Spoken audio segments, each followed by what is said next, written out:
Awesome. Hi, everyone. So, welcome to the NJCBA webinar, Culinary and Cannabis. So we're just getting started here. I see people are popping up. Hey, Marianne, one of our board members is there. It's going to be really exciting. You could see Kelly, who is the Dean of Culinary at Atlantic Cape Community College. That's where, I'm Tara Masu. I'm the Executive Director of NJCBA. So I taught Cannabis 101 at her college and it went amazing. And she's going to be the one cooking up some really cool recipes today. Before we get going, I will also introduce, we have Mario Rodriguez. He runs Bootleg Avocado. So Mario is like culinary wizard genius. He does catering. He runs food events in New York where he put on like a conference. He always has really cool, food speakers. And David actually got what all of us in Jersey want, which is a license recently. Super proud and jealous of him. Thank you. David has Cloud Creamery Edibles up in Massachusetts. And he's going to be teaching us today a bunch of infusion secrets. And he's going to be showing butter, which most of us have done, and oil. Mm-hmm. We're also going to learn to infuse honey, which is super cool. So we're going to have the lesson from Mario and then the actual infusion process from David. And he's going to teach you dosing and all that good stuff.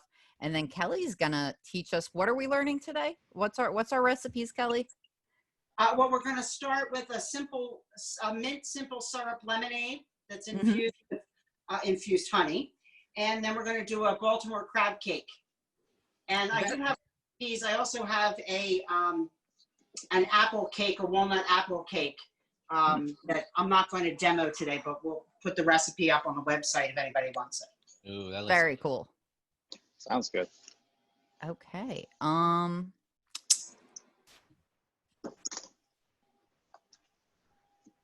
Okay. So, yeah, I'm going to start, let's say, I'll just give it a few more minutes. We still have people popping up, give everyone a chance to not miss the educational lesson.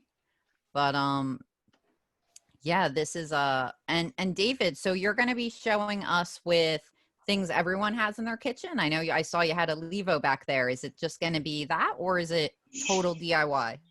Well, we're going to, I think, really talk about kind of the infusion process. I think, understanding the basis is really what's valuable here. I think people, as you mentioned, everyone's kitchen is different. Everyone's setup is different. So I think if you can understand the process and the heart of what we're doing, you can make that fit really in any kitchen to the ability. We do have a Levo here, which is kind of I don't want to call it cheating. It's definitely a straightforward method to do it. But, something I'm sure we'll touch on today is a lot of people have had, edibles that were too strong for them or didn't necessarily enjoy the experience. And I think a lot of that really just comes down to dosing properly and understanding kind of what strain went in there. So I am going to show a quick little demo on the Levo. And the rest of it is really, again, just understanding, what to look for in your flour from start to finish to know that you've achieved what you're looking for. Very cool. All right. It looks like most of our registrants are here, so I'm going to get started. All right. So we're going to start with Mario Rodriguez from Bootleg Avocado giving us our cannabis lesson. Awesome. Thanks, Tara, for that. Thanks for the intro. I'm really excited to be here. My name is Mario Rodriguez, part of Bootleg Avocado. I'm a guy who likes doing slides, so I'm just going to share a few slides with you. That'll give me a little bit of an idea, or it's more helpful for me to really outline things for you than anything else. So just give me a second. I just want to share my screen with everyone here. Okay. All right. Well, thanks for being here. This is Infusion 101. My name is Mario Rodriguez, founder of Bootleg Avocado. Just a little bit about us. So we consult in the natural food space. I'm a chef by trade. I help early stage food startups to scale their company on the operations and culinary side of things. I'm working with a lot of plant-based products out there and founders. So, I'm kind of the guy on the ground on this sense, which, helped really scale a lot of these companies. What I noticed was obviously the cannabis industry really jumping into the food world these days. And now, given the explosion of like edible consumption and all those things, our goal is to really lead a lot of the collaborative efforts on with food scientists, chefs, entrepreneurs, and bringing all those people together in the right way in order to produce a lot better edibles and, infusing food, beverage, and cannabis in the right way. So please follow us at bootlegavocado.com. We also do an event series twice a month around the intersection of food, beverage, and cannabis. And basically, understand different segments. We'll talk about beverage innovation, we'll talk about food innovation, we'll talk about psilocybin in food, which is a very popular topic right now. And I was lucky enough to actually have Chef David as one of our panelists in our first event in February. So David, please introduce yourself. Just give us a little bit more information on Cloud Creamery. Sure. Hey everyone, my name is David Youssefzadeh. Do not worry if you can't say my last name, it happens every time.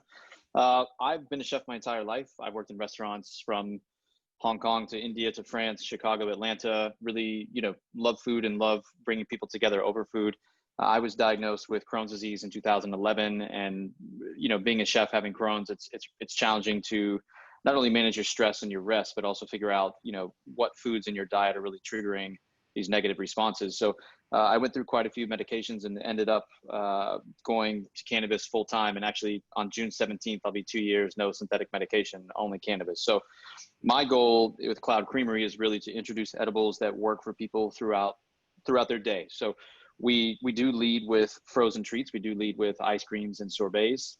Ice cream specifically because the amount of fat that's in there is really great for energy purposes. But ultimately, we're creating edibles that are going to fit different meal periods and also going to kind of get away from the individual dosage and more into the sharing space. Cool. Thanks, Jeff. We'll be with you in a second. So let's get, like I said, I love outlining things so everyone gets an idea of what we're going to talk about. So just to get started, us as chefs, we've been trained to really respect every ingredient that you put on a plate. I usually equal cannabis towards, an ingredient like saffron, if you will. So saffron, there's a distinct flavor profile with saffron. It's an expensive ingredient. There's a process behind it, really infusing saffron in food. So there's like the blooming process in which you're putting saffron in warm water to kind of make sure you get all the color and the flavor kind of integrated within the liquid. There's a dosage element to it, and there's a balance of flavor into it. So for me, I treat cannabis the same way as I treat, a pinch of saffron. It's a very important ingredient, and there's a balance there that really needs to be integrated within food. And I'm sure, David, you can agree to this. There is a different nuances and a technique behind infusing cannabis in food, and that's what we're trying to highlight here. Absolutely. Yeah. I mean, we run a dinner series in Massachusetts where it's a fine dining event where it's 5 to 7 courses, and we infuse each course differently. And that's really kind of the showcase, Mario, what you're talking about. You can infuse cannabis really into anything. It doesn't mean it should always go in everything. So that's definitely something I always like to be upfront about. But, understanding the terpenes, the flavor, the smell, a lot of people don't care for the taste or smell of cannabis. They don't want to know that it's in there. They want to just taste regular food. And some people want to celebrate it. So depending on, your market, depending on your customer base, depending on who you're selling to, you really want to take that into consideration. Mm-hmm. Absolutely. So you actually mentioned terpenes. So basically terpenes are kind of the aromatic compounds given kind of that bouquet of distinct smells and flavors within each type of strain. Right. So, right. Something like to lavender or lemon or those hoppy beers that you smell, that's kind of the flavor profile, if you will. And I'm sure you do this in your dinner series, is really apply that flavor profile to something that's very much, congruent Totally. to those flavors. Totally. Yeah. Terpenes are really, I mean, you can categorize kind of within cannabis terpenes as, there's a basil, there's a rosemary, there's a thyme, there's a tarragon. They all have these different characteristics, and you really want to, pair them with the food, but also understanding if you're adding those to a butter, if you're adding a certain amount of heat, if you're adding a certain amount of acid, it's going to react and modify those. So you really have to kind of, again, go through it. Understanding different infusion processes is really going to help set up the end result, the end flavor of your item. Absolutely. And also the unique effects of each of those terpenes. You know, there's definitely a lot of research out there supporting certain type of effects for certain strains and what actually happens when you infuse. Right. And I mean, terpenes are also, just to be clear, they're also found, in lots of ingredients. Lemongrass is something that's super high in certain terpenes. So these things are already, they're already out in the world. A lot of people focus on kind of the essential oils. So if you ever see a diffuser, in someone's home where they're putting a couple drops of lavender, a couple drops of lemongrass, and they say, oh, it helps me relax or helps me breathe better. That's true. That's a very small amount. That's kind of like microdosing on the terpenes, but celebrating the terpenes is something that we try to do, because a lot of the heating processes kill a lot of the terpenes. So we always try to make sure we're keeping the flavor there. And the two main cannabinoids that we're focused on today is THC and CBD. Those are kind of the main elements we're going to do. Obviously, in New Jersey, we can only play with hemp. David, you're up in Boston, so you definitely can use your THC the way you want to. So again, these two cannabinoids are kind of the main drivers of the strains, giving you the kind of therapeutic and euphoric effects. And there are dozens other out there that are being researched for different purposes as well. Right. And there's certain ones, for example, there's one called myrcene that's in mangoes, that's said to kind of elongate the experience, elongate the THC experience. So a lot of people try to, for example, infuse a mango sorbet, and that's kind of viewed as a heavy hitter in the edible market versus something else. Yep, absolutely. So next is kind of, what we want to talk is kind of the first step in infusion is kind of the decarb process behind it. So you're basically converting the THCA to THC using heat. So the same way you would kind of smoke a joint or a pipe or whatnot. That type of heat does actually activate all the compounds within the cannabis, the CBD element and the THC element, and kind of gives you those effects. But in this case, when we do this within the kitchen, we're basically looking for we're going to put it in the oven at a low temperature, or some of the devices that you're actually going to show us in a second. Sure. But kind of take that coarse grind first, you lay it out. Yeah, I mean, surface area is definitely key. I think in any cooking method, you really have to, you want to understand the water content of whatever you're doing, especially if you're putting something into the oven.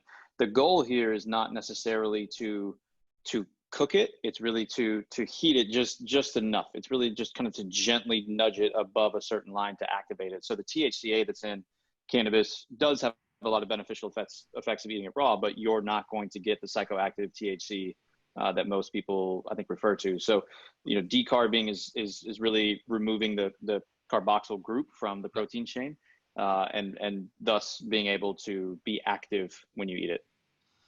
Great. So the next one is solubility. So this is kind of the reason why we're going to be doing these 3 infusion demos. Cannabis is oil soluble. It is not water soluble. So it needs to be infused within oil in order for it to really dissipate and balance properly all the components within that. So I know that there's a lot of CBD beverages and cannabis beverages out there. So the reason that actually exists is because now there's water solubility technology out there that you're taking those molecules and everything and really and they're balanced within the water at this point. So there is that process, and there is also some research behind the technology behind it, nano emulsions as a way of doing it. There's also the contrary of that, saying nanoemulsion isn't good for your body. So there's a lot of things that are really happening on the tech side of things that are kind of up to discussion for sure. Right. I think also a lot of that's being focused on because, the beverage side of the edible market is something that's untapped right now. Mm-hmm. And I think that's what a lot of people are viewing the future. A lot of people that don't currently consume cannabis are believed to make the transition if there's something that's approachable, already in their daily routine, right? No one is really trying to convince them to inhale anything or smoke anything, but they think that, edibles will be the bridge. Absolutely. And the last thing we want to talk about is dosing. So obviously the reason why dosing is important because, cannabis hits people's bodies very differently. It depends on the way you're consuming it, the method in which you're consuming it. Are you smoking it, eating it? Is a topical solution? And also the biology and the tolerance of your body. It right. really changes. So obviously, you want to try, you know, your first edibles low and slow, kind of give it anywhere from 45 minutes to hours to really get the full effect of things. What's kind of your suggestion on dosing and your method behind it? I think first and foremost, you have to acknowledge that it's like any other substance. So if you're going to go into a bar on an empty stomach, you're probably going to have a very different experience than if you just consumed a full meal. You know, those drinks are going to hit you a little harder because it's metabolizing different. I think a lot of people consume, you know, smoke cannabis and feel that they have experience in that realm, and then they pop an edible that's maybe a touch too strong and they're not really thrilled with kind of the effects. Edibles are known to last for a long time. It's a different process of, you know, when you're smoking, it's absorbing through your lungs. When you're eating, it's absorbing through the lining of your stomach, and it's just a totally different part of your body processing this. So you really have to be thoughtful and make sure you have no important decisions to make. You have nothing, you know, vehicles to operate. You know, definitely take your time. I know that might sound a bit overcautious, but I think it's the safest way, you know, just to practice precaution when going through this. But ultimately, yeah, everyone's body's different. Everyone processes, you know, things differently. If you have any other kind of medication or things that you're taking, you have to be very wary that it's not going to react with what's going on. So for us, you know, when we're hosting dinners, when you purchase a ticket, there's a quick little survey to kind of ask a few simple questions of what's your experience level with edibles. Are you taking any other medications or have any other allergies? And that way we can kind of understand what we want to bring to people. Now, additionally, you know, having CBD on hand is very helpful to kind of bring your high down. So even though THC and CBD act kind of as partners in certain parts of cannabis, if you're boosting CBD while you're high, basically, it'll help to kind of bring your frequency down. So that's always a good tool we like to have on hand, lots of water and lots of CBD. Yeah, agreed. So let's jump into execution. I'm going to hand this over to you, David. These are kind of the 3 infusions that you're going to present, correct? Yes. So I think, you know, kind of as I mentioned. So guys, I'm just going to hop in there Sarah. for one little second. Sure. I just wanted to add that from NJCBA, we just want to say, you know, this is, if you have hemp, you can do this when makes CBD. So this isn't necessarily only for THC. Right. Absolutely, if you're a patient, then you can use cannabis to do a THC extraction. But this is also for everyone, no matter what state you're in, patient, not plant touching. Right. So yeah, so that's all. I just wanted to say that. And yeah, David, let's get into it. Sure. So again, you know, understanding what you want to have, whether it's for your personal use in your home, whether it's for, you know, friends and family, friends of mine that have gone through chemotherapy, gone through HIV treatment, you know, we've done our best to kind of talk to them, understand their daily flow, what they like to eat, and see, you know, points that we could fit it in. Because for a lot of people that face autoimmune diseases, they don't want it to feel like medicine. They don't want it to feel in the traditional sense like a medication. They don't want to swallow a pill or have that kind of segment of their day. So we try to merge it in, whether it's a coffee creamer in the morning, whether it's an ice cream in the evening. We want to fit it in snippets. For us, microdosing is something that's really big, just taking a small amount throughout the day, which just kind of keeps your system, it's almost like keeping your metabolism rolling the entire time. So the 3 kind of main infusions we're looking at are oil, butter, and honey. I think butter is probably the most traditional. I think at least my first experience, I think I had a brownie quite some time ago. And that was made, you know, with butter that was put into the brownie mix. Butter is something that is a little bit tricky. I think, you know, when people heat butter is made, you know, protein, water, and fat. So when you heat butter in a pan, you'll see the solids sink to the bottom. Those tend to continue to cook and caramelize. That's how you get brown butter. But they also sink so that you can, you know, skim the top and clarify your butter. So you really have to understand what you want to get out of it, what you want the end result to be. If you don't want it to be brown, you need to stir it more often to keep those solids from sticking to the bottom. If you want it to be clarified, leave them, but be sure you're paying attention before it starts to turn color so that you can strain it off and drain it off.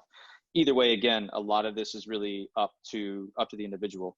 There is a device on the market called Magic Butter. So it kind of looks like a blender, like a coffee machine. It's probably 1.5 feet tall. You can touch the dial on top and really set time, temperature, and really kind of the velocity of what the blades do. So basically it's a chamber. There's a blade on the inside at the bottom that just spins around in its entire chamber, keeping those solids from sticking to the bottom.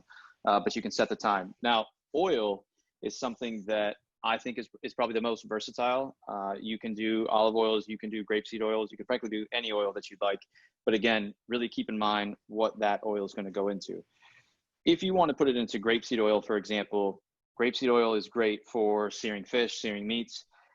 You're not going to want to infuse it prior to searing a piece of fish. You're going to heat the oil too high. It's going to go past its smoking point, and what that does is it denatures some of the protein chains, denatures the THC. So you might still get a little bit of the effect, but it's absolutely not going to be the same measurable amount that you had going into the cooking process. Olive oil, again, is another one that's great. You know, thinking about infusing oil, I always encourage people to think of it as a finishing touch, or it can be in an aioli, it can be in a vinaigrette, it can be in something that is not going to be heated, but as, you know, part of another dish. So my favorite device is called a Levo. No, this is not a plug. I'm not a rep, but I do think that it's probably the most efficient piece that's available. So this is, if everyone can see, I'll try to pull it back just a touch, if that works. But basically it has a little screen here, and you can kind of go through the different modes. So you're really telling it what you want it to do. There's a dry, there's an activate, and an infuse. And as Mario was mentioning earlier, the dry is what we call decarbing, which is just ground up, and there's dry heat. There's just oxygen being pushed around it, and it's going to decarb. Activate is the step before infusing. So activate is a little less heavy on the decarb because it knows it's going to go into a second step of a heating process, so that it doesn't want to do everything up front. But more or less, you can choose. There's a little screen here if you guys can see the different time, and then you can also change the time.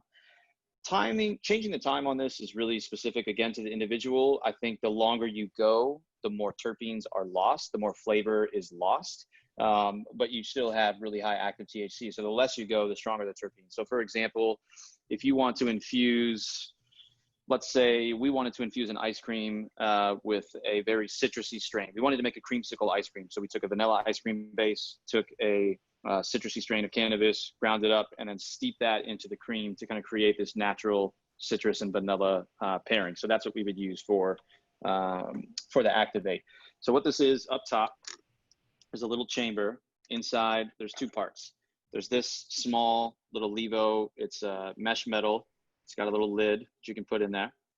And then there's also this little device, which is basically a magnetic blade. And the magnetic blade sits kind of in the center to help stir everything. And so what you want to do is you want to take your ground up cannabis, which I have here in a bowl, and you really just kind of stuff it into this device. And once you put it inside, cover it back with the lid, and there's a little notch on the inside here that tells you where to place it. Now at this point, you would go to dry, hit start, and it would go again for the allotted time. If you hit activate, it would go for about 30 minutes. It would ding, it would tell you when it's time. You would open this back up, pour your oil directly into the chamber, close it back, hit the following button, and it would continue to spin.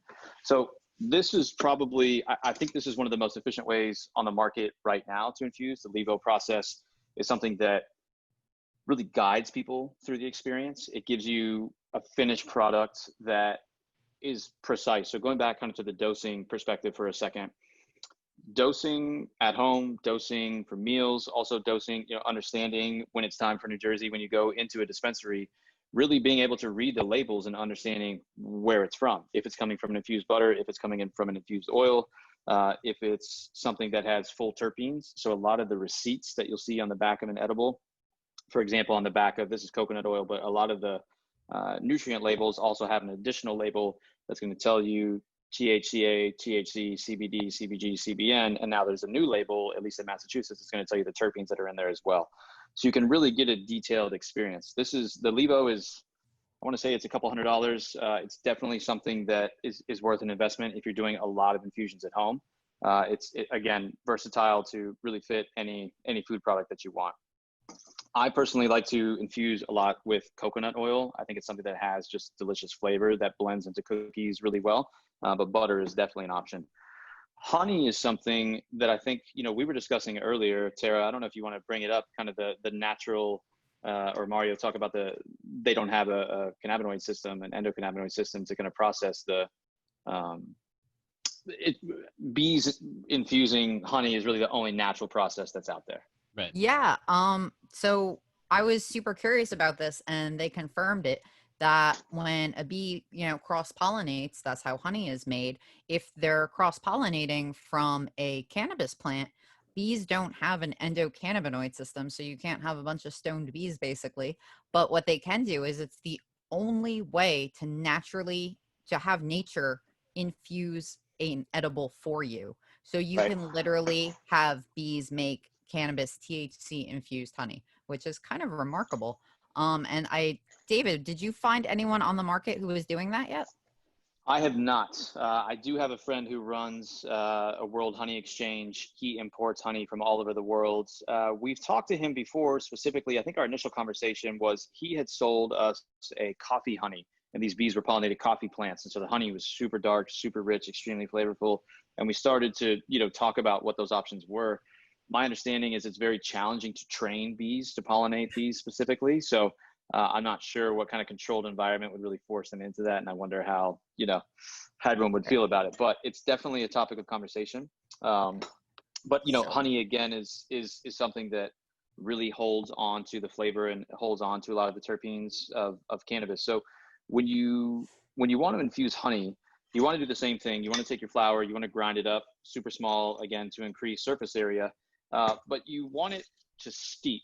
So in this process, infusing honey is more of bringing your honey up to a certain temperature first, adding your cannabis in, stirring it thoroughly, and then letting it sit. You don't want to disturb it too much. You want to naturally infuse. It'll go into the sugar and go into the fat. And you will eventually put it through, a large strainer, and probably have to put it through a small strainer after that to get a lot of the cannabis out. But when you're done, you'll have a very kind of dark, rich, it looks very different than, if you can see these. This first one is bright and green. Second one is more, it's a deep brown, kind of has a nutty rich smell to it. But, again, this really comes down to preference. I think we can post some links, post some recipes. We're happy to answer any questions, following this. And I'm always happy to answer them via Instagram or via email. But, really talking to people and understanding the cooking process is frankly the most important step, because you're going to be feeding a lot of people and you really need to know what's going into it and what's behind it. Yeah. So, I will be posting everything on njcba.com or on our social media. So anything David wants to share, Kelly's recipes at the end of this. So yeah, don't worry about writing everything down, and we'll probably post this somewhere after as well for viewing.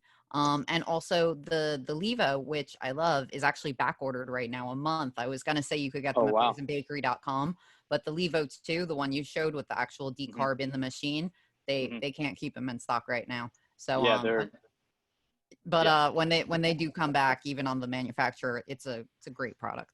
All right, cool. Absolutely. So are you, David, you're showing us what to do now, right? I can, yes. I was going to put together, I was going to kind of go through this step by step on, the Levo kind of start to finish, and be able to kind of walk people through. I want to make sure we give Kelly enough time to start talking about some of the recipes. Do we want to touch on her, and I can kind of come back to this and bring everyone up to speed on it? Sure. All right, Hi. Kelly. How are you? I'm good. I'm ready to learn some new stuff. Okay. So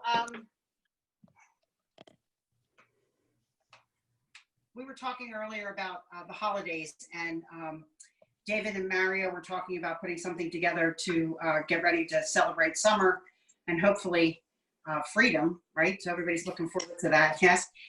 So we were talking about beverages, because honey is one of the things that infuses really, really well. And beverage circuit now is featuring all kinds of personalized syrups, right, for your drinks. So you can make your specialty cocktails, yes? So tonight we're going to do one, and it's a really simple, it's a fresh lemonade. So I've got the juice of 2 whole lemons, and I've got a pitcher of water. Just going to add the two of those together. This is our simple syrup. Simple syrup is 50% sugar and 50% water. However, because I infused this with the honey, I did 1 cup of water, a half a cup of sugar, and a half a cup of honey. So we're just going to add, whoops.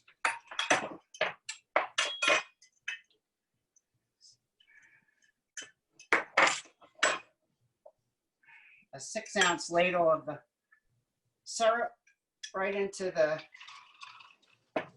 lemon water. I made this with 4 sprigs of fresh mint that I had mottled. I just smashed them up a little bit to bring the oils out so that we could get a more intense flavor, and then strained it out when I was finished. But it does have a very nice minty aroma and a real nice mint flavor to it. So, simple, fresh lemon juice, water, and our simple syrup. And so when your guests arrive, you can greet them with a fresh cocktail, very appropriate for summer. So, cheers, everybody. Cheers. Fabulous. Yeah, lovely, lovely. But you can flavor your simple syrup with any type of a fresh herb. You can use spices too if you'd like. Depends upon what kind of a cocktail you prefer. So, okay. I think it would be adorable if you had fresh hemp leaves in that pitcher. Wouldn't that be lovely, Tara? That That would be very cute. probably would have been smart. Next time. Okay, so we're going to make a Baltimore style crab cake. Why is it Baltimore style instead of Maryland style or New Jersey for that matter? Probably because they use cracker meal instead of breadcrumb. And you know, when you're making fresh crab cake, you want to try to minimize the amount of filler that you use. So I do have the recipe for this that's going to be posted online, so you're welcome to help yourself to that at the end of the presentation. So I'm going to take some saltine crackers and I'm going to mash them up. You can use a box cracker meal if you prefer. And if you aren't crazy about the saltine cracker meal, you can use the oyster crackers, which is popular with the seafood.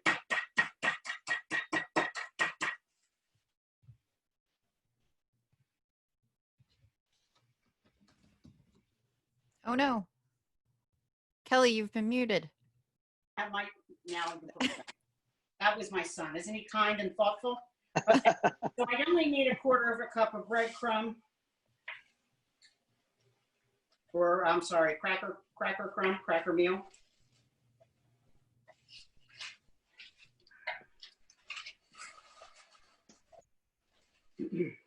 And I'm going to mix this right into our pound of picked crab meat.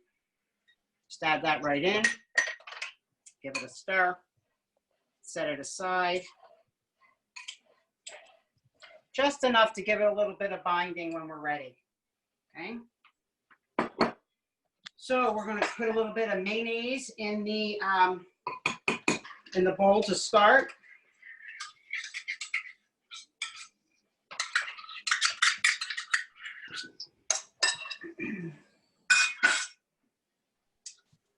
One egg.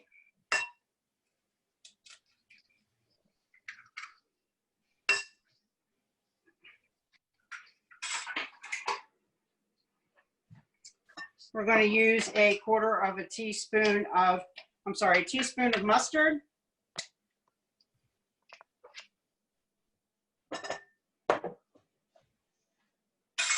Teaspoon of Worcestershire or thereabouts.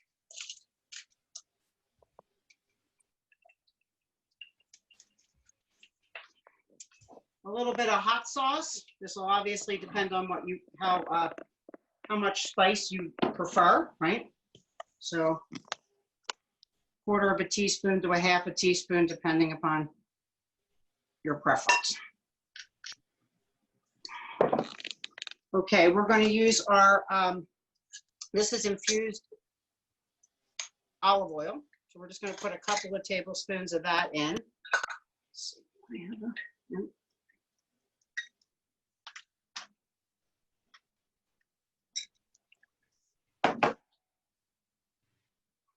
Oh, I can smell it. It's good. Okay. I'm gonna mix this up.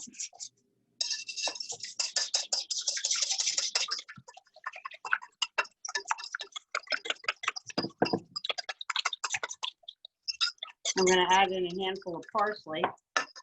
If you wanted, you could certainly use some of that leftover hemp or cannabis from the detox process. Put a little bit of that in there. And then we're going to add in our crab meat with the cracker meat.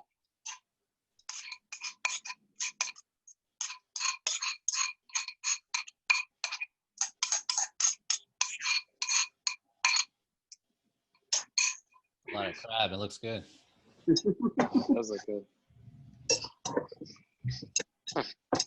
Again, the beauty of the crab cake is the crab meat itself, so you don't want to overcomplicate it by adding too many ingredients or too much sugar.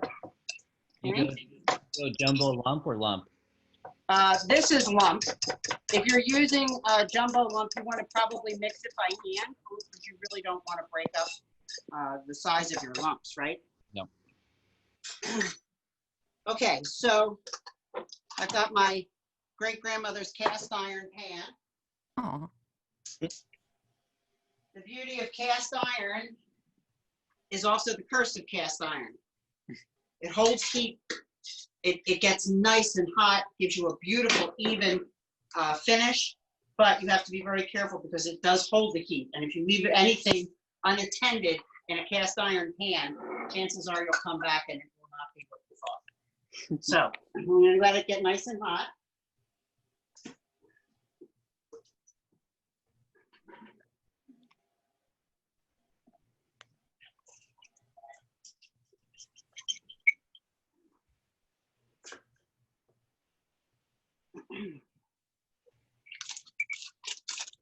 Give my hands a quick wash.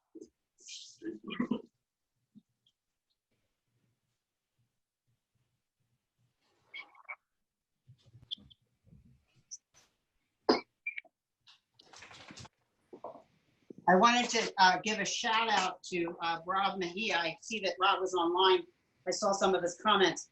He and I did a CBD dinner at the school back in March before everything went kind of crazy, and had a wonderful, wonderful time. He did a lot of the, he was kind enough to fill in as David and Mario have been doing today with the science behind it, leaving me the opportunity to just cook. Okay, so we're gonna scoop the crab cake. You're looking for maybe 4 ounces.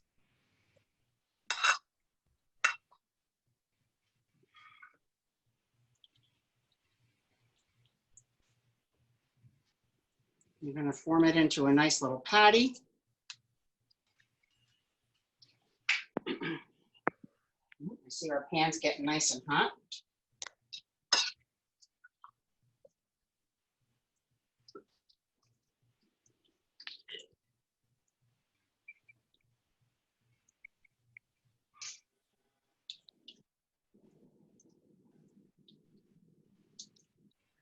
Right.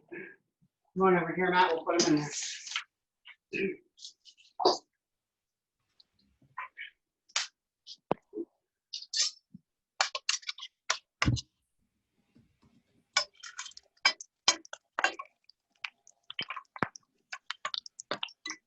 This is a canola oil in the pan. I did not use an infused oil. Oh, not crackle. Because if you're concerned about dosing, you'd want to know how much you have. So in that pound of crab meat, I used 2 tablespoons of the infused olive oil in making the mix, right? So if I had put in the pan, if I was cooking with it, I'd be losing control of how much was in there. So if that's important to you, you want to make sure that you're using, you've got your infused oils that are incorporated and or finished with, and then your regular traditional cooking oils.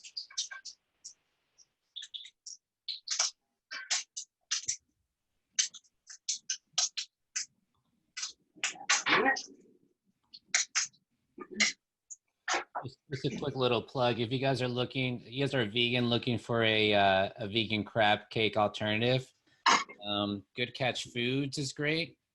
I'm just gonna put the link on the website, on the chat.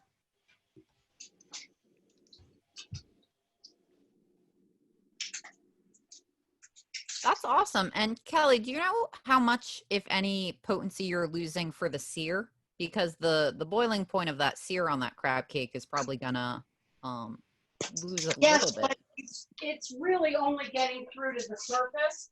The actual internal temperature is going to be much more of a 200-degree finish. So I can't say specifically how much we're losing, but not as much as you think.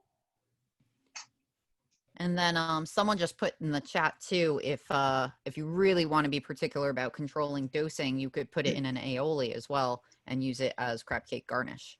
Yeah, that's a good suggestion from Rob. I think that's finishing elements are always the most, the easiest to control. So it's definitely a great suggestion.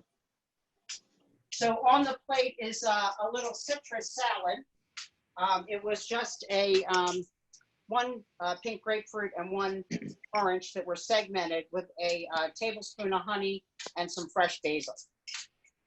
Nice complement to go with the crab meat.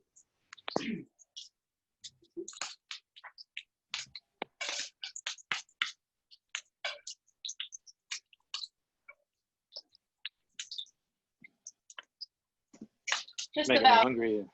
Sorry, just about 4 minutes to a side. Oh, it's so unfair this is over Zoom. I feel like I could smell it, but I can't. It actually does smell pretty darn good, Tara. Imagine so. It looks good. So then we've seen how we were going to use the honey in our beverage, and we're using the oil in our crab cake. Are we using the butter in anything? I used the butter in the sour cream cannabis cake that I made, and the recipe that'll be online too. So we did oil, we used the butter, and we used the honey. Awesome. You see, there goes that cast iron pan. See it smoking?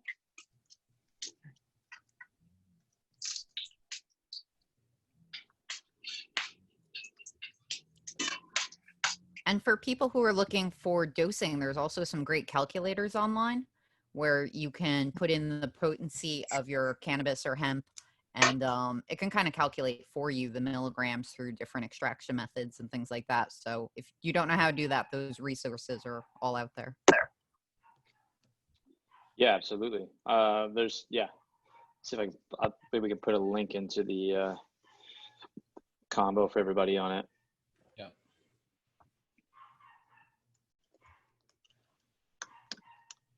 Oh, that looks so good. So it's a apple walnut cannabis cake. Excuse me. I use hemp, however, so obviously it doesn't matter which way you do the recipe. And it just has it has can butter in it, so that the distribution was easy. If you had done it with the apple filling, the apple walnut filling, you would have been really at a challenge because it doesn't go in quite as smooth, and you don't get the same consistency. So definitely better to put it in. I feel like I should have sent you some ice cream for this. Yes, and I really love that. I would certainly have loved that. So I think, and I'm sure Rob can chime in on this too, when you're going through a tasting menu, looking at a beverage, a crab cake and dessert, you really have to take into consideration, the dosage across the entire meal for people. I think to Rob's point earlier, adding an aioli on the top and adding a later infusion, the benefit to that also is that if someone, by the third or fourth course says, hey, cut me off, I'm good, you also have the option to, remove that element from the plate. Mm-hmm. Yes. I know a lot of chefs usually on the last course, they actually just do a CBD infuse versus a THC, just to clear things out. Oh, Right. That's smart. Right. And as Dave had said, it gives you an opportunity to just sort of mellow everything. Yeah. I just have to add, since we didn't actually give a dessert recipe, if you want a quick and easy way to make dessert, you could go to blazenbakery.com and get some blazing brownie mix, and you can use that with your Infuse. And when Levo's back in stock, you could buy one there too. So Yeah, and amazing. We're buying 2 of them for school because that's great. Yeah, I'm really excited because you can use it obviously for in Jersey we can use it for hemp, but Sure. you can also use it for any fresh herb if you're trying to extract. Totally. Yeah. Flavor, right? Absolutely. Yeah. Yeah, very nice. Well, and you can also, like in the Levo, for example, you can also add peppercorns or star anise or coriander seed or toasted fennel seed or whatever you want into, with the flour as well, and infuse that over time. So it's not just to make a cannabis infused oil and then a separate, herb infused oil. You can do them both interchangeably. So that's something that, again, getting very specific, but depending on how many people you're cooking for, the frequency of use might be extremely practical. Yeah, I saw there's a few questions on the chat. I don't know if you guys want to go through that. Sure. I just threw a coupon in the chat for anyone who wants it, 20% off at Blazing Bakery. That's great. What are the questions? So I think we'll go back up. I know Eric has one here. Talking about a bunch of leftover flour from that he's been saving, told he can make edibles with that. You can, Erica, excuse me. You can certainly make edibles with that. Again, if you remember what the THC content was of that flour, that would be helpful. Not understanding that, you're definitely going to have a little window of variety. I would guess anything that's, out on the market right now is anywhere from 18 to probably 24, 25% potency of THC. So you need to be aware of that. But yeah, you could put it, again, in butter and olive oil and honey. Are there more? Also, a simple syrup will work. Oh. Mm-hmm. Yeah, I think there's and then Gary has a question on here. So something with ahead, if you have already been vaped, ABV weed, so anything from a vaporizer that's spent, instead of just throwing in the garbage, it's likely still has some remaining THC. So what you can do is just throw that as is into anything savory, like a pasta sauce or something like that, without having to infuse it, because it's already decarboxylized. So you can use that as is as an ingredient. Sure. I've also found a really great way is to take that leftover flour, even if it's already been through the Levo, it's been completely decarb, whether it's wet or dry, and put it in a bread starter and let it kind of boom and grow and produce and scale. So we've been starting to bake a lot of bread, a lot of rolls, really trying out other options that come in. So definitely, I'd actually taken a lot of leftover flour from the Levo and put it into a loaf of bread, and definitely misjudged it from a potency perspective. It was a little bit stronger than I thought it would be after going through 2 decarb sessions. So you definitely need to take your time, being aware of the strength. How did it affect the baking process? I think it was a small enough amount that it didn't actually really affect the time or temperature. It was baked in convection, so it was kind of a foolproof oven. But what it did was it lent, when you decarb flour, it has this kind of, Rob mentioned earlier, like slow roasting. It has a very nutty smell to it. So it gives a depth, it gives an earthiness to whatever you're making. So it really, we basically baked the loaf of bread, cooled it down, sliced it, then crisped it in butter, and did kind of a little, egg toast in the morning with different garnishes on it. So that's such a great idea. So Gary asked an interesting question. He says, if onset of effects is 1 to 2 hours, what do you think of the pacing of a dinner? Because that's very true. By the time you get to your dessert course, everything's just kicking in, and then you drive home high. So how or medicated. Sure. So how what's suggestions on that? How do you pace the timing? So Mario, I'm happy to take this if you'd like, but I would say for people that consume edibles often, it definitely does not take an hour to feel the effects of it. For me, it's usually about 15, 20 minutes. I can actually feel, I can feel it, I'd say fairly even faster, but really get the full vibe pretty quick. The dinners are typically meant to, it's like having a bottle of wine, right? You're having a glass here and there. It's not to take shots of tequila. And that's kind of what we always like to be clear on, like alcohol has lots of different, options for intake, and cannabis does as well. So the dinners that we serve are usually, 4 to 5 courses. We'll have canapes when you come in. So you definitely start right away. I think midway through, you'll start to really understand, where you're headed and what it's going to feel like. But it's a good point. I mean, people that come to our dinners, consume heavy, but are also honestly taking smoke breaks to, share a joint or share something outside. So they are more for the dining experience, because the cannabis is not underlying, it's celebrated. It's not a concentrate or a distillate where there's no flavor. We're curing egg yolks in cannabis. We're bringing it into our sauces. We're baking bread with it. We're making desserts with it. So I think a lot of the attendees are not necessarily coming just for the edible effect. It's more just the entire experience. Very cool. And I think a 4-course dinner is like, for a beginner is a lot. Sure. I would definitely like try some edibles beforehand and kind of understand how your body kind of reacts, instead of going in full on 4-course and canapes and all that stuff and kind of finding yourself in trouble. So Right. I don't think a 4-course meal would be for a novice. If this is something that you're just starting to learn about and experience, you probably don't want to be participating in an event like that right out of the gate. You need to understand your own body's reaction to this sort of thing, and take it slow and easy, and to get accustomed. Yeah, and also communicate, before you go into the dinner with whoever's hosting, what your experience level is, right? I mean, I think a lot of people that are having these dinners, at least I know from our perspective, our goal is not to annihilate people, right? We don't want you stumbling out and, feeling uncomfortable. We want you to enjoy your experience. Again, I always use wine as a reference because it seems to be kind of a gradual pace more than, cocktails. But we definitely want to make sure that everyone's meal is specifically dosed for them. So as long as you communicate upfront, I think you might be able to go into a 4-course meal knowing, telling everyone you want it a little bit lighter than maybe the standard or the average. Yes.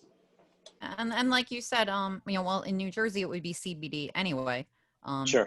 So, but and it's about responsibility as well. If you were drinking wine, after a certain amount of wine, you wouldn't drive home. So it's just about responsible use and knowing your body, regardless. Yeah. Right. We emailed Uber to see if we could get a special code for cannabis so that people could have a different rate to drive home. They weren't really into it, but we've tried to find ways, because I mean, if you're in a city without public, transit, if you can't jump on a train or get around easy, it's definitely a roadblock. It's definitely all right. So people are always asking for $1 million cannabis ideas. We've had 2 in this webinar.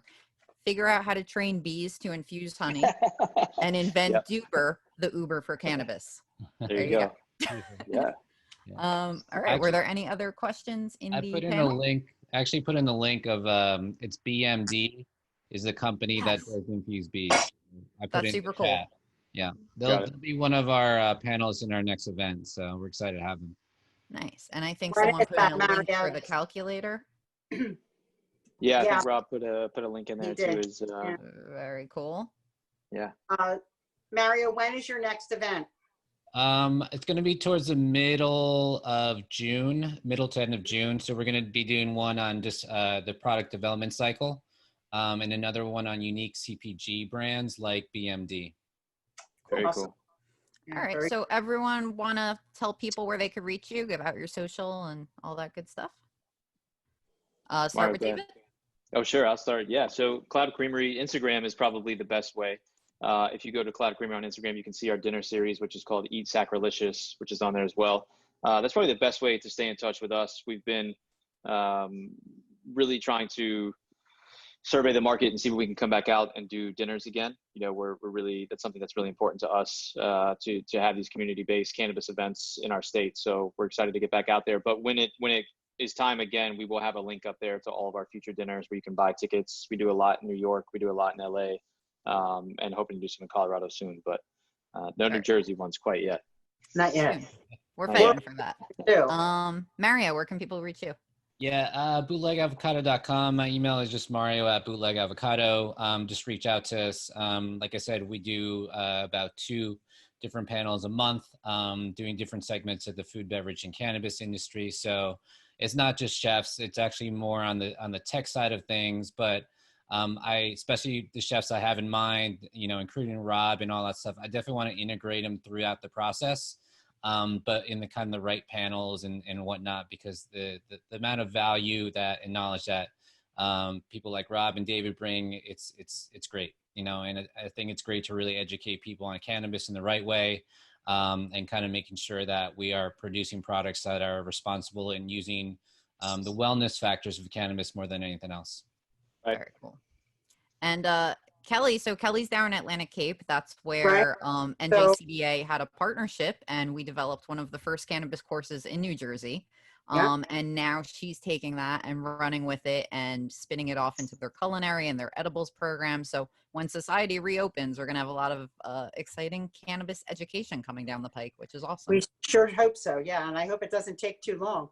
So dinners will be back in action in the fall. We have a couple of them already scheduled. And then hopefully we'll get the green light to reopen the campus. And we do have a couple of community education classes, hands-on classes scheduled as well. So it's the Academy of Culinary Arts. You can find it at atlantic.edu/ACA. Very cool. Perfect. All right. And we'll be posting this. You can find NJCBA on social media and everywhere as a New Jersey cannabis business. If you want to reach out to me personally, you can find me there, or you can reach out to me through Blazing Bakery in Tiramisu. Thank you guys so much for joining. Follow up on social for all the recipes, and stay posted. We have lots of webinars coming out. As long as we're locked in, we might as well learn something, right? All right. Perfect. Thank you, everyone. Thanks for having us. Bye, guys. Take care.